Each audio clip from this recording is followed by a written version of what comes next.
Bismillahirrahmanirrahim.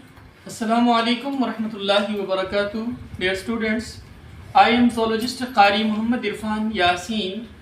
Class 9th chemistry हम पढ़ रहे हैं और हमारा चैप्टर एसिड बेस केमिस्ट्री जारी है। इससे पहले हम 2 लेक्चर्स रिकॉर्ड करवा चुके हैं जिसमें एसिड बेस का जनरल कंसेप्ट था और इसके अलावा अगले लेक्चर में लेक्चर नंबर 2 में जो है हमने आर्हीनियस एसिड बेस का जो कंसेप्ट था वो रिकॉर्ड करवाया। आज हम आर्हीनियस एसिड बेस की लिमिटेशंस और इससे अगली थ्योरी या अगला कंसेप्ट जो एसिड बेस के लिए ब्रॉन्स्टेड लोरी ने पेश किया था उसकी डिटेल पढ़ेंगे। Dear students, Arrhenius acid base जो था उसकी कुछ लिमिटेशंस थी, यानी वो महदूद था, उसको ब्रॉडर लेवल पर इस्तेमाल नहीं किया जा सकता था, वसी पैमाने पर कंपाउंड्स के लिए हम इस्तेमाल नहीं कर सकते थे। तो लिहाजा इसी वजह से हमें एक नए कंसेप्ट की ज़रूरत थी। आइए हम देखते हैं लिमिटेशंस कौन कौन सी हैं जिनकी वजह पर हमें नए कंसेप्ट की ज़रूरत पड़ी। सबसे पहली बात कि आर्हीनियस एसिड बेस जो है ये इजीली अंडरस्टैंडेबल था, यानी इसको आसानी से समझा जा सकता था। सीधी सादी बात थी, हमने कहा था कि अगर किसी भी कंपाउंड को, किसी सब्सटेंस को हम पानी में उसको डिसोसिएट करते हैं तो वो आयंस में बदलता है, तो वो हाइड्रोजन आयन अगर दे तो वो एसिड होता है, अगर वो हाइड्रोक्सिल आयन दे तो वो आर्हीनियस बेस होता है। ये सिंपल सी डेफिनेशन थी इसकी कि इजीली, इसलिए हम कह रहे थे कि ये अंडरस्टैंडेबल है आर्हीनियस एसिड बेस कंसेप्ट जो है। इसके बाद ये जो आर्हीनियस एसिड बेस था ये ओनली एप्लीकेबल था फॉर एक्वस सॉल्यूशंस। वो सॉल्यूशंस जिनमें पानी की मौजूदगी होती है उनको एक्वस सॉल्यूशंस कहते हैं। पानी मिले सॉल्यूशंस वो एक्वस सॉल्यूशंस हैं।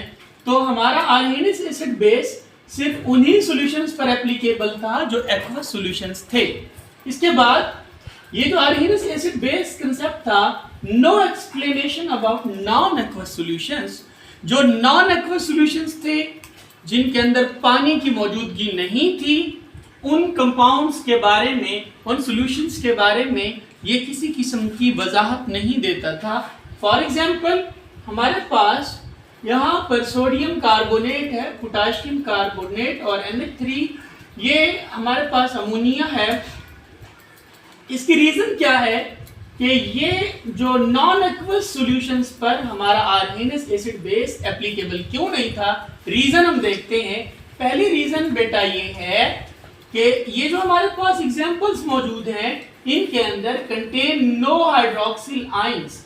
हाइड्रोक्सिल आयंस इनके अंदर मौजूद नहीं है, लेकिन जब इनकी आयोनाइजेशन होती है, जब इनको आयंस में बदलते हैं तो तब ये जो है, ये जो स्पीशीज हैं ये हाइड्रोक्सिल आयन पानी में दे देती हैं। इसका मतलब ये उसकी डेफिनेशन पर पूरा नहीं उतरती कि हाइड्रोक्सिल आयन भी मौजूद नहीं है, लेकिन फिर भी जब आयोनाइजेशन कर रहे हैं पानी के अंदर तो ये एसिड और बेस के तौर पे बिहेव कर रही हैं। लिहाजा ये वाली स्पीशीज, ये वाले जो कंपाउंड्स हैं ये आर्हीनियस एसिड बेस कंसेप्ट पे पूरा नहीं उतरते। इसके बाद आगे बढ़ते हैं। दूसरा कंसेप्ट ये है कि जैसे SO3 है और CO2 है, हैव नो जो है H+ आयंस, इनके अंदर H+ आयंस मौजूद नहीं है, लेकिन ये एसिड के तौर पे काम करते हैं। हालांकि आर्हीनियस में तो कहा था कि जिनके अंदर जो है, जिनको पानी के अंदर हल करने से हाइड्रोजन आयंस मिले वो एसिड्स होते हैं। इनके अंदर हाइड्रोजन आयंस भी नहीं है, लेकिन फिर भी ये एसिड के तौर पे काम कर रहे हैं। लिहाजा ये भी आर्हीनियस एसिड बेस की जो डेफिनेशन थी उस पे पूरा नहीं उतरते। आगे चलते हैं। Acid base, Arrhenius acid base की नेक्स्ट लिमिटेशन ये थी कि हमने कहा था कि water must be solvent. Solvent वो होता है जो चीज़ों को अपने अंदर हल करे, और ये मिकदार में हमेशा सॉल्यूशन के अंदर ज़्यादा होता है। तो इसके लिए शर्त थी आर्हीनियस एसिड बेस के लिए कि पानी को सॉल्वेंट होना चाहिए। फॉर कंपाउंड्स के लिए to behave as acids and bases, compound के एसिड और बेस के तौर पे बिहेव करने के लिए पानी की मौजूदगी ज़रूरी थी। ये थी इसकी लिमिटेशंस।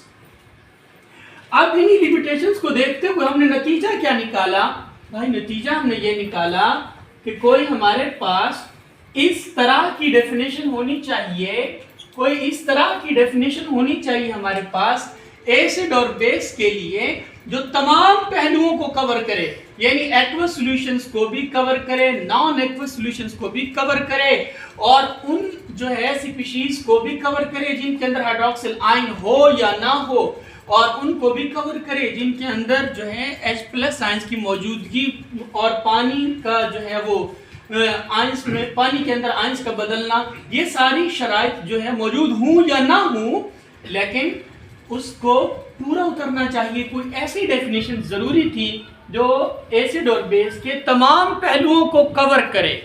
पहले वाली जो हमारी आर्गेनिक एसिड बेस की डेफिनेशन थी वो कुछ चीज़ों को मिस कर रही थी, इसलिए हमें नया कंसेप्ट लाने की ज़रूरत पड़ी। तो इस कंसेप्ट को लाने वाले ब्रॉन्स्टेड लोरी थे। ब्रॉन्स्टेड लोरी के मुताबिक आइए हम एसिड की डेफिनेशन करते हैं। ब्रॉन्स्टेड लोरी एसिड क्या होता है? N acid is a substance के एक एसिड जो होता है वो कोई सब्सटेंस होता है दैट डोनेट्स, जो देता है। डोनेट्स के मीनिंग होते हैं देना, डोनेट्स मीन देना, जो डोनेट्स करता है अ प्रोटॉन, एक प्रोटॉन देता है, यानी हाइड्रोजन आयंस देता है। हाइड्रोजन आयंस को हमने आर्गेनिक एसिड बेस कंसेप्ट में पढ़ा था कि प्रोटॉन भी कहते हैं। एसिड वो सब्सटेंस है जो क्या दे? प्रोटॉन दे, उसको हम ब्रॉन्स्टेड लोरी एसिड कहते हैं। अब इस ब्रॉन्स्टेड लोरी एसिड के कंसेप्ट से जो चीजें हमने निकाली हैं, जो हमने कंसेप्ट्स निकाले हैं, जो रिजल्ट्स निकाले हैं, वो ये हैं। मैंने इनको कैटेगराइज कर दिया। सबसे पहला पॉइंट जो हमें समझ आया इसकी डेफिनेशन से वो ये था कि compounds must have a proton.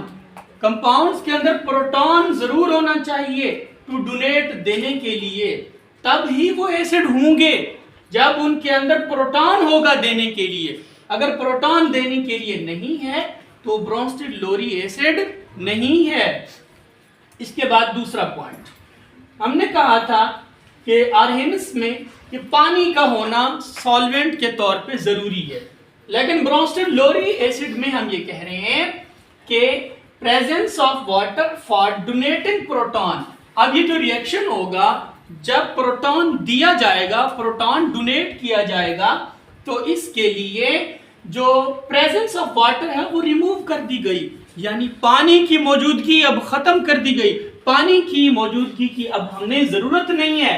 हालांकि आर्गेनिक एसिड बेस में पानी की मौजूदगी जरूरी थी। यहाँ इस कंसेप्ट में कि जहां प्रोटॉन दिया जा रहा है ब्रॉन्स्टेड लोरी एसिड में, यहाँ पर पानी की मौजूदगी को हमने रिमूव कर दिया।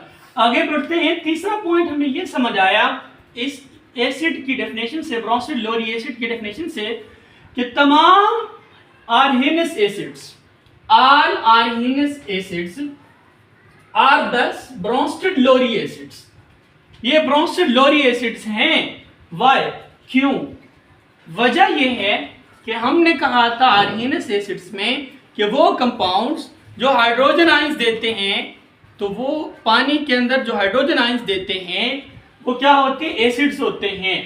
और हम ब्रॉन्स्टेड लोरी के मुताबिक भी तो यही कह रहे हैं कि वो कंपाउंड्स या वो सब्सटेंस जो हाइड्रोजन आयन देते हैं, यानी प्रोटॉन देते हैं, वो एसिड्स होते हैं। तो लिहाजा इन दोनों में एक बात कॉमन हो गई।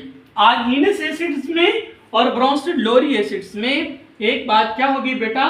कॉमन हो गई। कौन सी बात? कि क्योंकि तमाम आर्गेनिक एसिड भी हाइड्रोजन आयंस देते हैं, यानी प्रोटॉन्स देते हैं। और ब्रॉन्स्टेड लोरी के मुताबिक एसिड वो होते हैं जो क्या देते हैं? वो भी क्या देते हैं? प्रोटॉन देते हैं। यहां भी आर्गेनिक एसिड क्या दे रहे हैं? प्रोटॉन दे रहे हैं। लिहाजा हम ये कह सकते हैं कि तमाम आर्गेनिक एसिड्स जो हैं वो क्या हैं? ब्रॉन्स्टेड लोरी एसिड्स भी हैं पड़े, क्योंकि वो भी क्या दे रहे हैं? हाइड्रोजन आयंस या प्रोटॉन दे रहे हैं। एग्जाम्पल लेते हैं। फॉर एग्जाम्पल हमारे पास हाइड्रोक्लोरिक एसिड, इसको डिसोसिएट करते हैं पानी के अंदर, तो इससे क्या निकल रहा है? दो चीजें, हाइड्रोजन आयंस और क्लोराइड आयंस। हाइड्रोजन आयंस को मैं प्रोटॉन कह सकता हूं, बिल्कुल कह सकता हूं, इसको प्रोटॉन कह सकता हूं। तो इसका मतलब ये HCl आर्हेनस के मुताबिक भी एसिड है और ब्रोंसिड लोरी के मुताबिक भी एसिड है, क्योंकि ये प्रोटॉन दे रहा है। और इसी तरह हमने कहा कि HCl जो है also donates hydrogen ions to form the hydroxonium ion. ये हमारा आज का टॉपिक था। इंशाअल्लाह अज़्ज़ व जल इस टॉपिक का जो नेक्स्ट पार्ट है वो अगले लेक्चर में रिकॉर्ड करवाया जाएगा। ये हमारा पार्ट नंबर 1 था, आपने इसको नोट कर लेना है। अगर कोई आपका क्वेश्चन हो तो आप तमाम बच्चे अपने कमेंट्स की सूरत में पूछ सकते हैं। ये आपका पार्ट 1 था जिसमें आज हमने किसको कवर किया है, ब्रोंसिड लोरी एसिड को। इंशाअल्लाह नेक्स्ट लेक्चर में ब्रोंसिड लोरी बेस को हम कवर करेंगे। Thank you so much.